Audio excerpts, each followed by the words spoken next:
Olá, tudo bem? Paz. Tem uma palavra de Deus para compartilhar com você na reflexão de 5 de abril, cuja leitura do dia é em João capítulo 12 e também Deuteronômio, capítulos 3 e 4. Eu quero pedir que você pegue sua Bíblia, por favor, acompanhe comigo a leitura em Deuteronômio, capítulo 4, versos 15 a 19.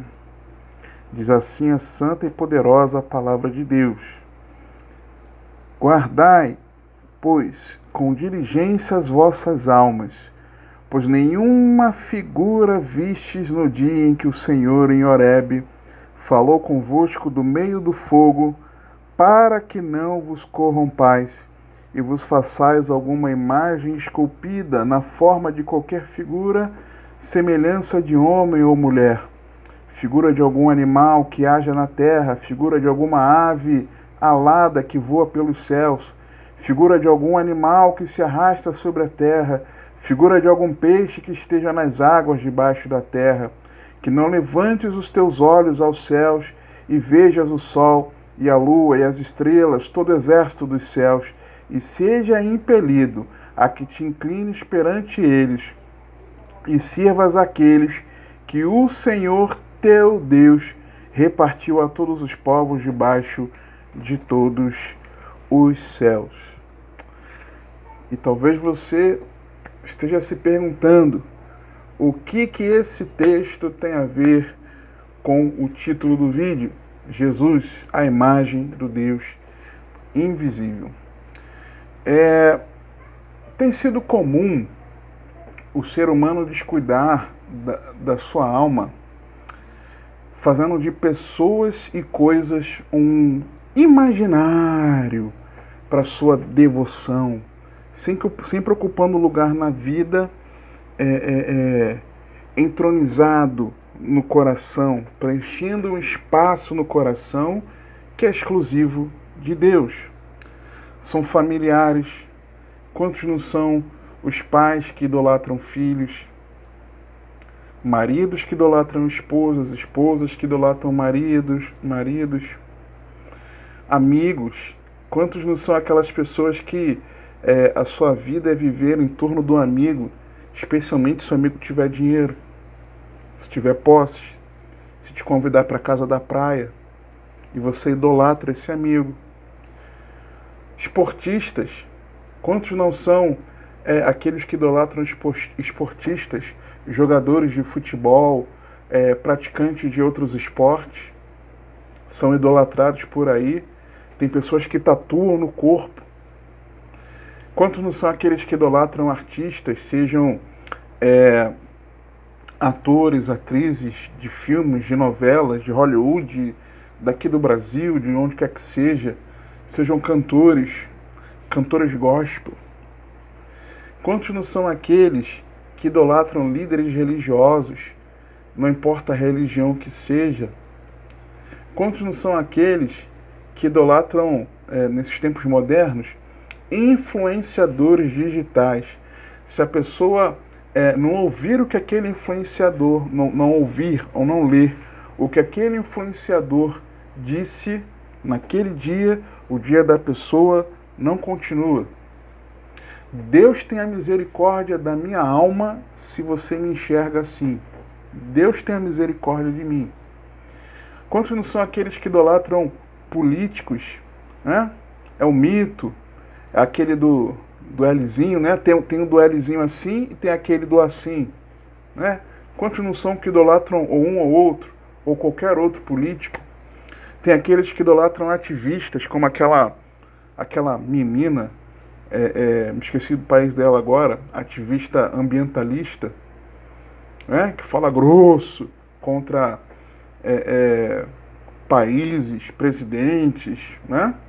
Idolatrada por aí. Quantos não são aqueles que idolatram ideologias, não é verdade? Seja de um lado ou de outro, seja a de gênero, seja o feminismo, seja o machismo, seja o empoderamento feminino, seja o LGBTQIA+, sei lá quanto mais tem de sigla, seja o que for. idolatram ideologias, esquerdismo, liberalismo, as suas variações, liberalismo como é nos Estados Unidos ou aqui no Brasil. Quantos são os que idolatram partidos políticos? Tem gente que vive em torno daquilo. E pessoas que se dizem de Cristo, eu estou falando. Quantos não são aqueles que idolatram clubes esportivos? Eu tenho o tal do time do coração, como eu já tive. Uma vez, time tal até morrer. Vamos todos cantar de coração. O time tal é a minha bandeira. Misericórdia. Quantos não são aqueles que idolatram pensamentos ideológicos? A ideologia de um jeito, de outro, seduz o pensamento da pessoa e a pessoa se inclina àquilo. Quantos não são aqueles que idolatram uma condição financeira? Tem gente que idolatra, por idolatrar o dinheiro, amar o dinheiro,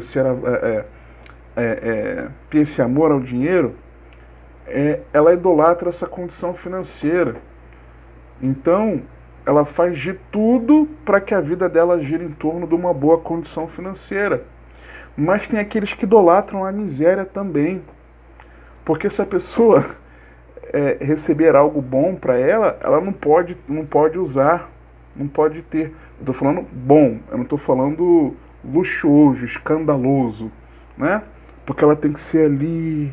A pessoa confunde humildade com pobreza. Quantos não são aqueles que idolatram o status social, ter uma boa roda de amigos, networking, né? Fazer parte ali de uma determinada elite, de um grupo, né? Reconhecido por aí.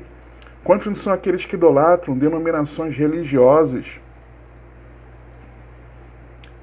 Infelizmente, Deus permitiu, mas passei um tempo num local, alguns meses, em que se idolatrava a tal denominação religiosa de uma forma muito acirrada. Quantos são aqueles que idolatram a sua atuação ministerial? É o meu ministério. Quantos não são aqueles que idolatram localidades, bairros, cidades, países? Quantos não são aqueles que idolatram o seu trabalho e o emprego? Vivem em torno disso. A vida gira em torno do trabalho e do emprego. Quantos não são aqueles que idolatram a formação profissional, a formação acadêmica, né? Fez um curso técnico, fez uma faculdade, uma especialização, uma pós, e idolatra aquilo, né? Fala cheio de pompa, orgulhosamente, lançando em rosto dos outros a sua formação. Quantos não são aqueles que idolatram os dons e talentos, sejam eles naturais ou sejam eles espirituais? Quantos não são? Quantos não são aqueles que idolatram os sentimentos? Né? Tem gente que sente inveja e idolatra, cultiva essa inveja que sente do outro. Quantos não são aqueles que idolatram emoções? Né? A pessoa é triste e fica lá idolatrando a tristeza, como se fosse algo assim glorioso, você ser eternamente triste, idolatrando essa tristeza. Ou então, a pessoa é uma pessoa que está sempre efusiva, ela idolatra essa alegria dela. Não sei como pode ter gente que não está sempre sorrindo da vida. Aqueles que idolatram suas convicções pessoais. A pessoa tem certeza de algo e é aquilo e ponto. Ela não muda. A vida dela gira em torno daquilo. Tudo isso é idolatria. Sem falar de comida. Tem gente que idolatra comida. Quer preencher o vazio do seu ser com comida. Outros com bebida, cigarro e outras mais drogas. Outros com jogos. Outros com séries, filmes, novelas. Não posso perder minha série. A pessoa passa o dia inteiro só assistindo aquela série, maratonando a série. esquece da casa, da família, se bobear, falta ao trabalho. Quantos não são aqueles que dizem, eu não posso perder a minha novela. Quando estreia um filme no cinema, daquela série que a pessoa acompanha de filmes, é aquela idolatria, aos montes por aí. Star Wars, por exemplo, olha a idolatria que não é em torno disso. Aquele do bruxinho lá da varinha, o tal do Potter também, Harry Potter, e por aí vai. Aquela do tal dos que dirigiam o carro, né? Velozes e Furiosos. É idolatria. Canais no YouTube, tem gente que idolatra canais no YouTube. Se a pessoa não assistiu o que foi ali publicado naquele canal, naquele dia, o dia é uma tristeza só. Tudo isso é idolatria. Idolatria. Idolatria. E qual é a raiz do problema? A origem disso é um coração insensato e obscurecido que não glorifica a Deus, mas glorifica essas pessoas e glorifica essas coisas. Por quê? Porque a sua visão sobre Deus está deteriorada. E aí faz figura de qualquer outra coisa no seu imaginário, faz uma figura como se aquilo fosse o seu Deus. Romanos 1, 18 a 25. Porque do céu se manifesta a ira de Deus sobre toda a impiedade e injustiça dos homens que detêm a verdade e a injustiça, porquanto o que de Deus se pode conhecer, nele se manifesta, porque Deus lhe manifestou, porque suas coisas invisíveis, desde a criação do mundo, tanto seu eterno poder, como a sua divindade se entendem, claramente se veem pelas coisas que estão criadas, para que eles fiquem inexcusáveis, sem desculpa, porque Deus se manifesta na criação. Não tem desculpa. Porquanto, tendo conhecido a Deus, não o glorificaram como Deus, conheceram de forma distorcida, nem lhe deram graças, antes em seu discurso se desvaneceram, e o seu coração insensato se obscureceu. Por quê? Dizendo-se sábios, tornaram-se loucos e mudaram a glória do Deus incorruptível, esse mesmo que livrou o povo com mão forte do Egito, em semelhança da imagem de homem corruptível, e de aves, e de quadrúpedes, e de répteis. É o que o texto está falando aqui de Deuteronômio 4.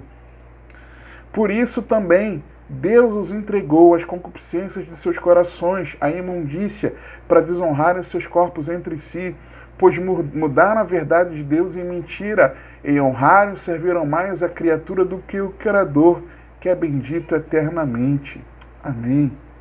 Ao desonrar ao Senhor, deixando de entregar toda a glória a Deus, a humanidade segue e serve aos ídolos em seu coração, mudando a verdade divina em mentira. E talvez você esteja fazendo isso, não com essas figuras aqui, né, que eu te disse, de homem, de mulher, de animal, de ave, não, do céu, do sol, de lua, estrela, de anjos, não. Mas talvez daquela lista que eu falei lá no início. É importante nós sabermos que as coisas da terra não são a imagem de Deus. Por que eu falo isso? Marcos 12, 14 a 17, quiseram fazer uma pegadinha com Jesus, os religiosos. Jesus estava num embate ferrenho com eles, numa sequência deles querendo pegar Jesus no pulo. E o texto diz assim: e chegando eles, disseram-lhe, mestre, sabemos que és homem de verdade, de ninguém se te dá, porque não olhas a aparência dos homens, antes com verdade ensinas o caminho de Deus. A bajulação. É lícito dar o tributo a César ou não? Daremos ou não daremos? Por quê? Porque o povo estava revoltoso contra o Império Romano. Então, e a forma como era a tributação. E aí, bom, se Jesus ele é daqui, da nossa nação, então ele vai ser tão revoltoso quanto a população. Aí o texto continua. Então ele, conhecendo a sua hipocrisia, porque se Jesus se levantasse contra o império, ele seria um revoltoso, né? Disse-lhes: por que me tentais? Trazei-me uma moeda para que a veja. E eles lhe trouxeram, e disse-lhes: de quem é esta imagem e inscrição? E eles lhe disseram: de César. E Jesus respondendo disse-lhe: dai, pois, a César o que é de César, e a Deus o que é de Deus. E maravilharam-se dele. O que tem imagem das coisas da terra é coisa da terra. Sua família é aqui da terra. O seu emprego é daqui da terra. O seu carro é daqui da terra. Até o nosso ministério é aqui na terra. A igreja onde congregamos, o espaço, não espaço, a organização, a igreja viverá eternamente com o Senhor, mas a organização denominacional é daqui da terra. A ideologia é daqui da terra. A política é daqui da terra. O status, a condição social, financeira são daqui da terra. O lazer, né, que na verdade contamina o coração, que você vive girando a tua vida em torno disso, é daqui da terra. E isso não jamais será a imagem de Deus. E o homem? Bom, o homem foi criado à imagem de Deus. Mas tem um porém, mas precisamos ver. Gênesis 1, 26 a 28. E disse Deus: façamos o homem à nossa imagem, conforme a nossa semelhança, e domine sobre os peixes do mar, e sobre as aves dos céus, e sobre o gado, sobre a terra, e sobre todo réptil que se move sobre a terra. E criou Deus o homem à sua imagem, a imagem de Deus o criou, homem e mulher os criou, e Deus os abençoou, e Deus lhes disse: frutificai e multiplicai-vos, e enchei a terra, e sujeitai-a, e dominai sobre os peixes do mar, e sobre as aves dos céus, e sobre todo animal que se move sobre a terra. Deus estava falando ali, que estava criando. E aí, claro, era o Deus triuno reunido, Pai, Filho e Espírito Santo, façamos. Né? O Deus trino ali reunido, fazendo o homem à sua imagem e semelhança. E o homem recebeu uma missão de povoar a terra segundo o molde de Adão, feito à imagem e semelhança de Deus. Ou seja, era para que o homem espalhasse a imagem e semelhança de Deus. Não era para fazer imagem de escultura, figura. Não era para criar uma imagem, né, e colocar uma figura no seu imaginário também. Mas era para que o homem fosse a imagem e semelhança de Deus. Nós somos a imagem e semelhança de Deus, basicamente, porque nós somos seres pessoais, com intelecto, emoção e vontade, assim como Ele. E também porque Deus comunica ao homem atributos morais como santidade, justiça e amor. Só que lembra que eu falei que o homem foi criado à imagem e semelhança de Deus, mas por que esse mais? Nós temos um grande problema. A pessoalidade e a moralidade foram corrompidas com a queda do homem. Estão manchados pelo pecado a partir da queda do primeiro Adão. Desde o primeiro, criado à imagem e semelhança de Deus, tanto essa pessoalidade com o intelecto, a emoção e a vontade estão corrompidas. Pensa, idealiza aí, tenta se recordar dos pensamentos dos seres humanos. As coisas terríveis que se passam na mente das pessoas, inclusive na sua mente. Pensa no emocional desse povo. Como é que está essa sociedade? Pensa no seu emocional, que muitas vezes está rotineiramente abalado, especialmente nesse tempo de pandemia. Pensa na sua vontade, você sabendo o que é o certo, mas o teu coração te inclinando a fazer o que é errado. Como pode essa pessoalidade ser imagem e semelhança de Deus? Não pode. Não pode. A pessoalidade foi corrompida. E a moralidade? Com a santidade. Essa humanidade anda em santidade? Essa humanidade é justa. Essa humanidade ama.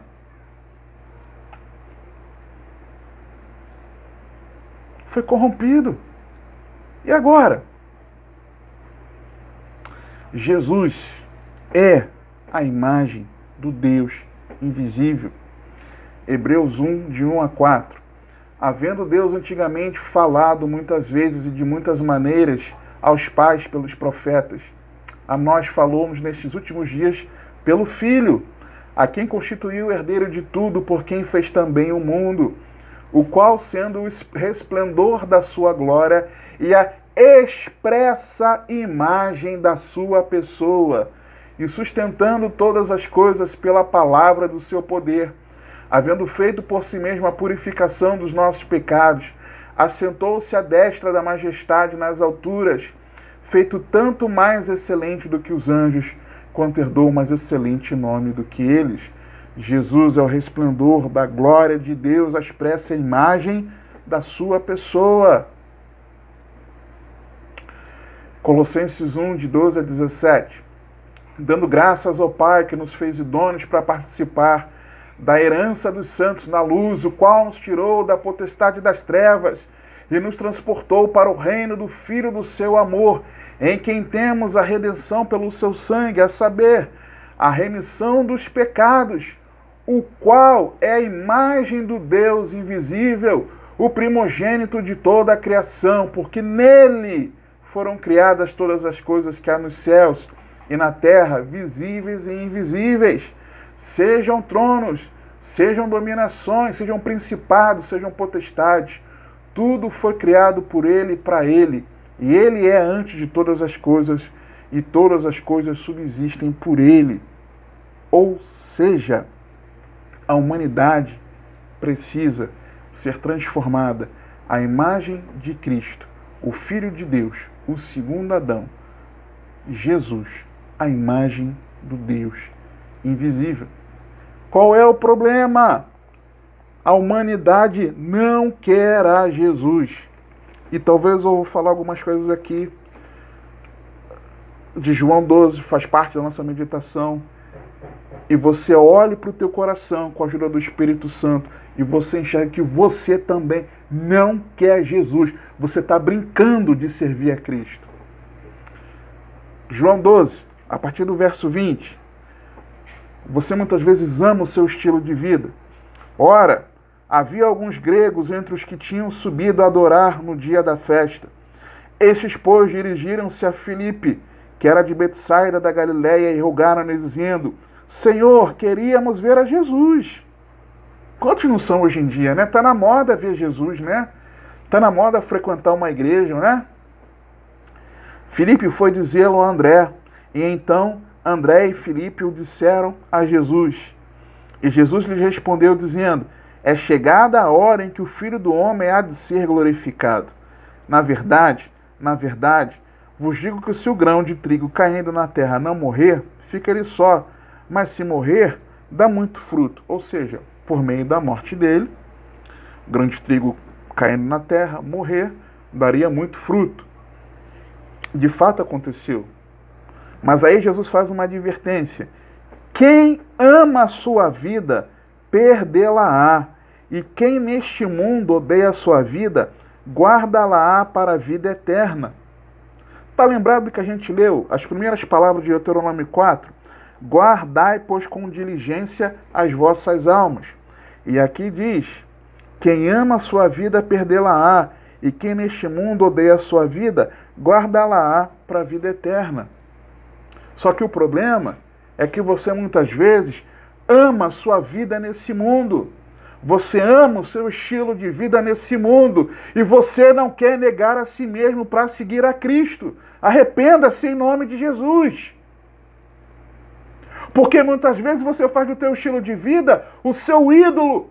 É o que domina o teu coração. Se alguém me serve, siga-me. E onde eu estiver, ali estará também o meu servo. E se alguém me servir, meu Pai o honrará. Mas você ama o teu estilo de vida. E você não quer negar a si mesmo para seguir a Jesus. E mais, Talvez você seja indiferente ao amor de Deus. Verso 27 de João 12. Agora minha alma está perturbada. Jesus falando. E que direi eu? Pai, salva-me desta hora. Mas para isto vinha esta hora. Pai, glorifica o teu nome. Então veio uma voz do céu que dizia: já o tenho glorificado, e outra vez o glorificarei. Ora, a multidão que ali estava e que a ouvira dizia que havia sido um trovão. Outros diziam: um anjo lhe falou. Respondeu Jesus e disse: não veio esta voz por amor de mim, mas por amor de vós. E nós desprezamos o amor de Deus, desprezando a sua voz. Nós desprezamos que o amor de Deus foi provado em que Cristo Jesus morreu na cruz por nós, sendo nós ainda pecadores. Talvez você despreze que Deus amou o mundo de tal maneira que deu o seu Filho unigênito para que você não seja condenado eternamente a viver longe de Deus, no lago de fogo e enxofre, no local de ranger de dentes, mas que você tenha vida eterna, para sempre um relacionamento pessoal com Deus. E você rejeite esse amor, seja indiferente a esse amor, preferindo a sua vida.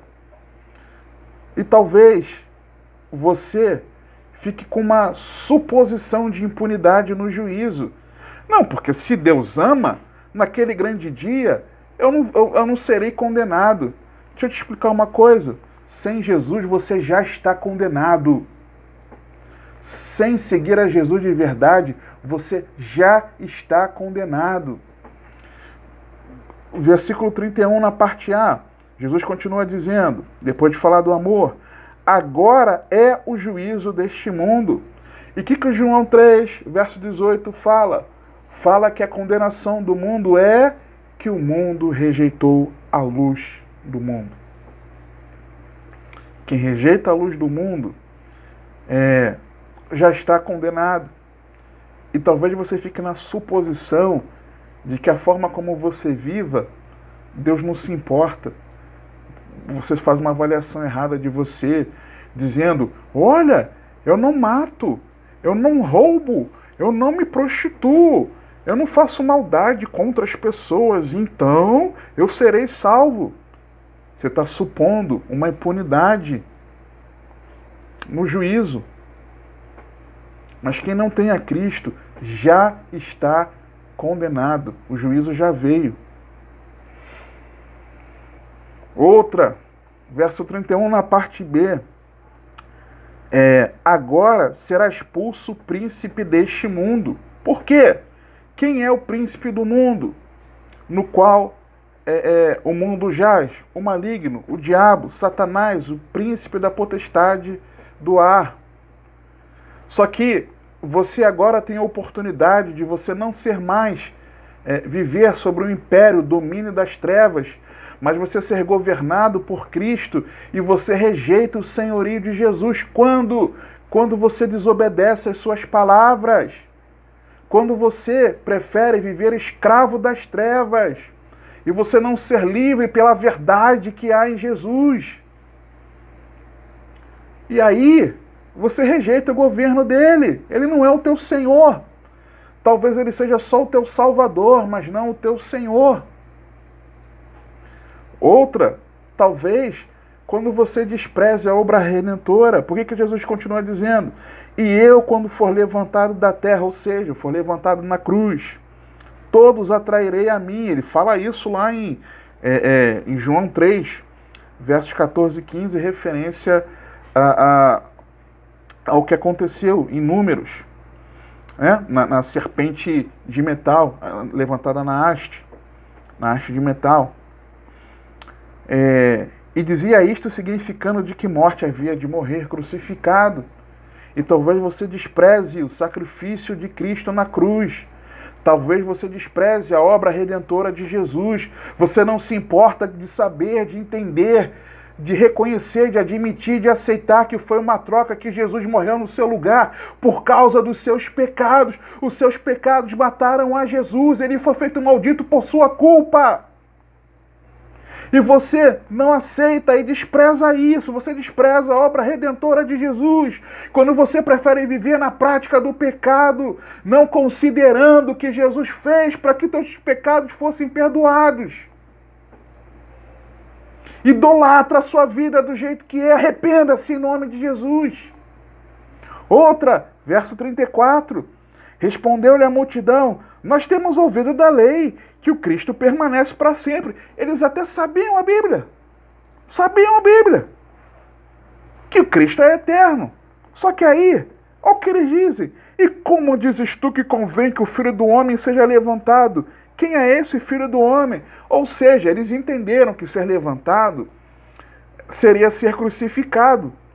E aí, como pode o Cristo, o Filho do Homem, vai ser crucificado se o Cristo é eterno? E o teu conhecimento sobre Cristo é um conhecimento embaçado. É um conhecimento embaçado. Você não conhece Cristo da forma como de verdade Ele é. Como? Criando uma representação mental de quem é Jesus, diferente do que a Bíblia diz. Você tem se enganado, achando que é seguidor de Jesus. Mas por quê? Porque talvez a tua visão é embaçada, teu foco sejam os sinais e prodígios. Ou se não tiver um pirilim-pim-pim, um reteté no culto, não serve. Essa igreja não serve para congregar.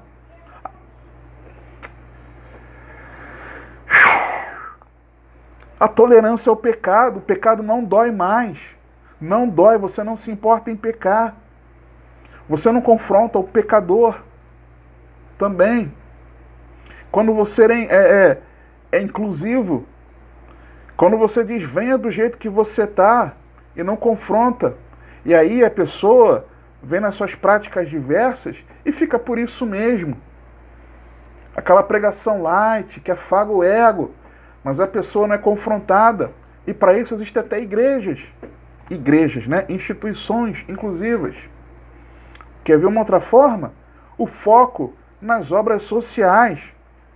A pessoa pensa que evangelizar é fazer obra social. Ou, se não tiver obra social, ela se nega a evangelizar. Isso é uma visão distorcida de Cristo e do seu evangelho.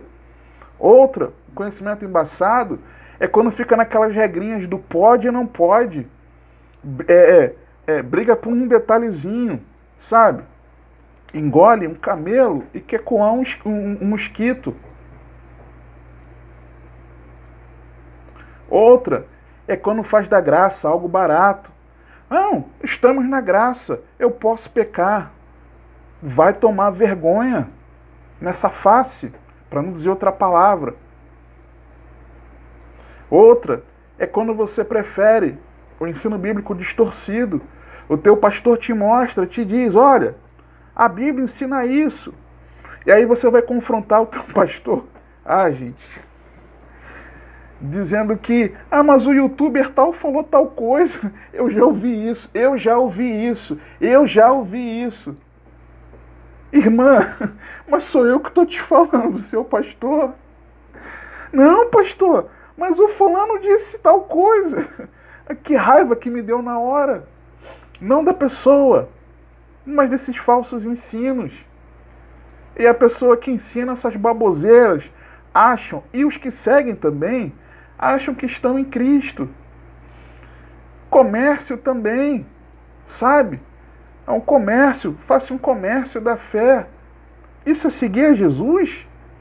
Isso é saber quem é o Cristo? Não, é como esses aqui, que da multidão, né, dizendo, olha, o Cristo permanece para sempre. Como você está dizendo que ele vai morrer?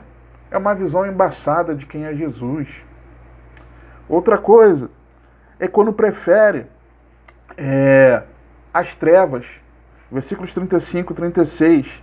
A luz ainda está convosco por um pouco de tempo. Andais enquanto tendes luz, para que as trevas não vos apanhem. Pois quem anda nas trevas não sabe para onde vai. Enquanto tendes luz, crede na luz, para que sejais filhos da luz. Estas coisas disse Jesus, e retirando-se ocultou deles. Mas você prefere as trevas e rejeita que a luz ilumine as trevas do seu coração e mostre o quanto você está em pecado.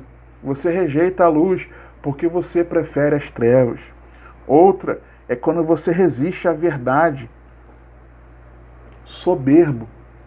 E ainda que tinha feito, verso 37 em diante, e ainda que tinha feito tantos sinais diante deles, não criam nele, para que se cumprisse a palavra do profeta Isaías, que diz: Senhor, quem creu na nossa pregação e a quem foi revelado o braço do Senhor? Por isso não podiam crer.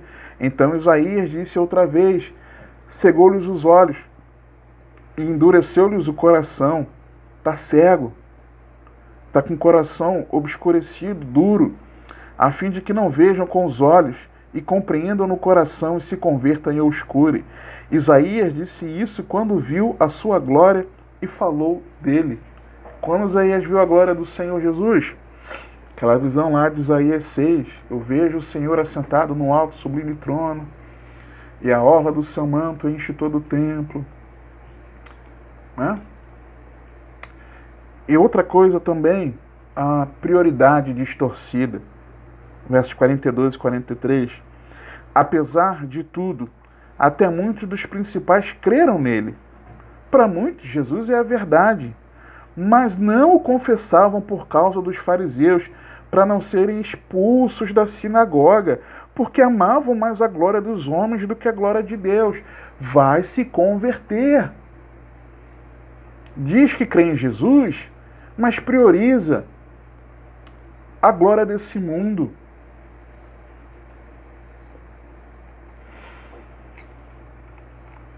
E aí, eu pergunto, você quer Jesus? Tem certeza? Tem certeza? Deuteronômio 4:15. Guardai, pois, com diligência as vossas almas, pois nenhuma figura vistes no dia em que o Senhor em Horebe falou convosco do meio do fogo. Guardai, pois, com diligência as vossas almas. E aí, João, capítulo 12, verso 25. Quem ama a sua vida, perdê-la-á.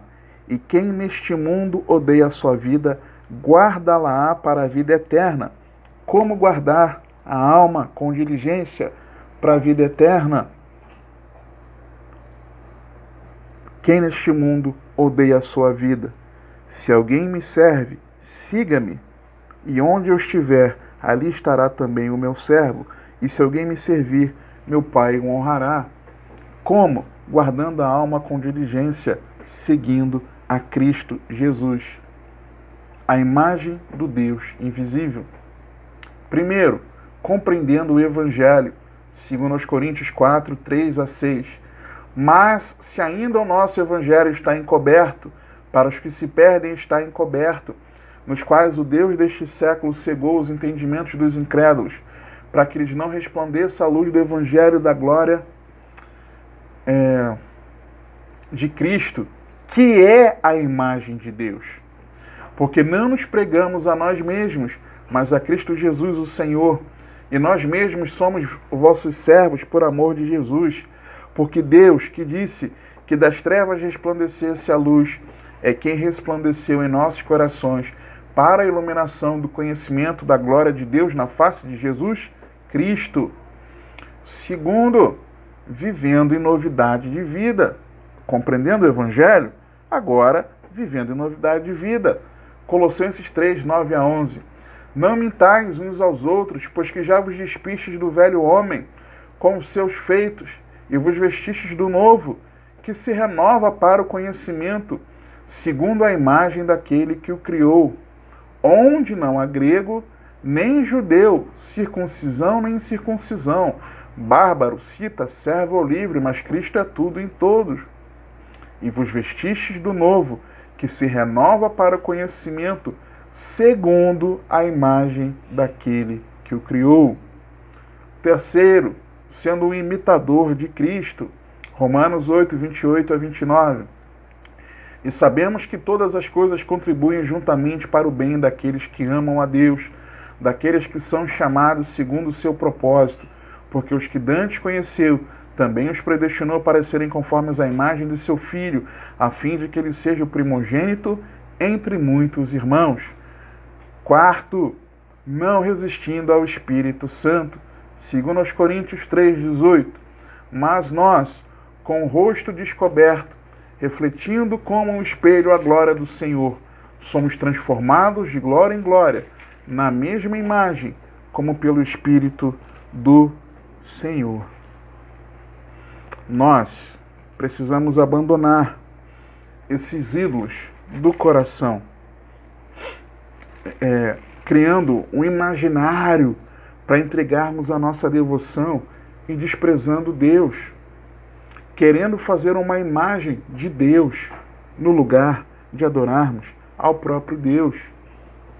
A imagem do Deus invisível é Jesus. Nós precisamos ir a Jesus. Nós precisamos render a nossa vida a Jesus. João 14, verso 6, o texto diz o seguinte: disse-lhe Jesus: eu sou o caminho, a verdade e a vida. Ninguém vem ao Pai a não ser por mim. Se vós me conhecesseis, verso 7, a mim também conhecerias a meu Pai. E desde agora o conheceis e o tendes visto. Por quê? Porque Jesus é a imagem do Deus invisível. Arrependa-se. Arrependa-se. E que o teu coração seja governado apenas por Cristo Jesus, como teu Senhor e Salvador pessoal para sempre. Que o Senhor te abençoe e te guarde, que Ele te conduza e governe a sua vida, porque você tem acesso.